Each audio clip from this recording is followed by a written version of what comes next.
I know I'm a bit late to this one, but Shovel Knight is still an amazing game, so I'm going to talk about it. For those that have never heard of it, Shovel Knight is a 2D platformer with a focus on combat and tight movement requirements, which I guess kind of describes like most platformers, but work with me for a sec. The thing that differentiates Shovel Knight from any other kind of 2D platformer is this right here.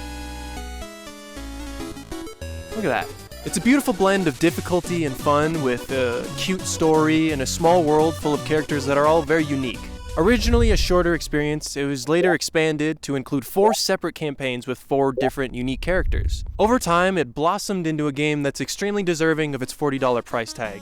$40 is on the high end for an indie game, but this is well worth for everything that it provides. In the main campaign, Shovel of Hope, you play as the titular Shovel Knight, and you're equipped with just that. I'm gonna put another shovel in my hand just so you can really get the picture. You can swing your shovel forward, or you can pogo on them with a little downward thrust.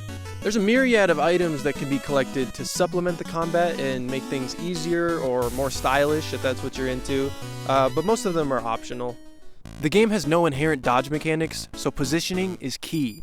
This item allows you to go invincible for like a second and a half, but it also takes magic, so it's a limited resource. Forcing the player to position themselves tactfully in the levels and boss arenas melts perfectly into the game's platforming. It's nearly impossible to engage with one without encountering the other, as you're constantly put in situations where you have to dispatch of treacherously placed enemies to continue forward. Examples like this, where the skeleton is put right where you need to jump next, is something that you see constantly in this game. It forces you to think about how you're going to take that next step, rather than just holding right the whole time and hoping for the best. Wait half a second, and bonehead, done. The height of the game's combat is definitely its bosses, which are all extremely unique. He's so solemn. Who hurt you, big guy? On every subsequent playthrough, I always get excited when I'm at the end of the level and I get to finally fight the boss. That satisfying as the game slows down as you throw your last swing at the boss and the colors shine and oh man, it just feels so good. In my opinion, the platforming is where a majority of the difficulty comes from. The levels can ask a lot of the player, often throwing new mechanics at you that require extremely quick reactions to overcome. Didn't work like that. Oh, mole time. They're rewarding to players that can adapt to new information quickly and efficiently, and fulfilling to the players that just continue to bash their heads against the wall until they overcome the problem. Okay, hit slime sideways, not downward. Thank you. Slime word. Slime. Look at that.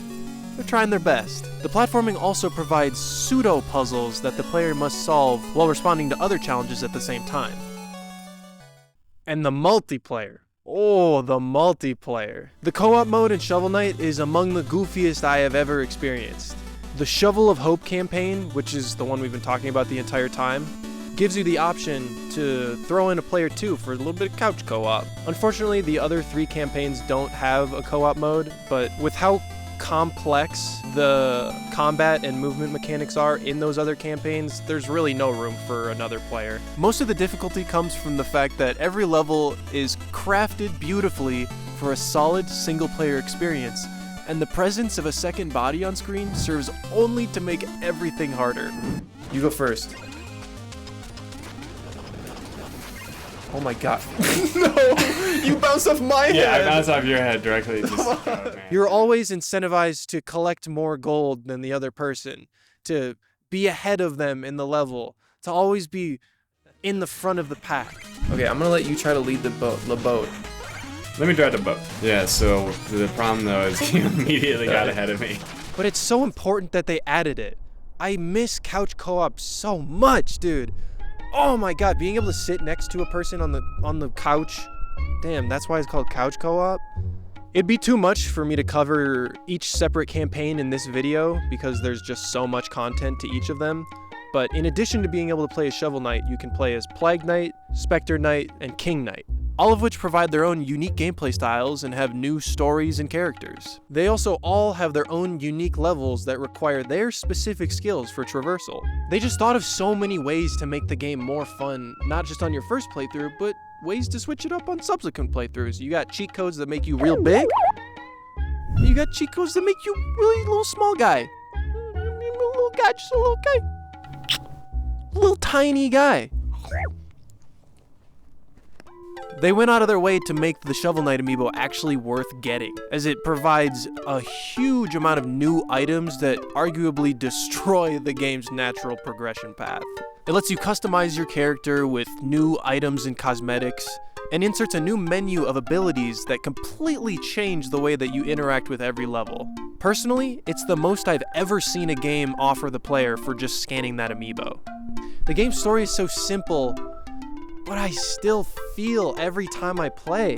These dream sequences that they set up every couple levels are so impactful without any dialogue or any character development.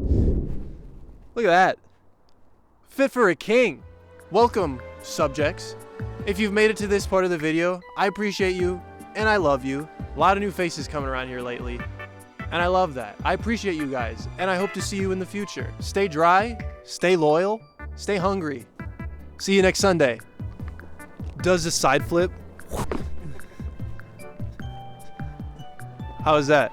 Was that good? Cool. Welcome, subjects. If you've made it to this part of the video,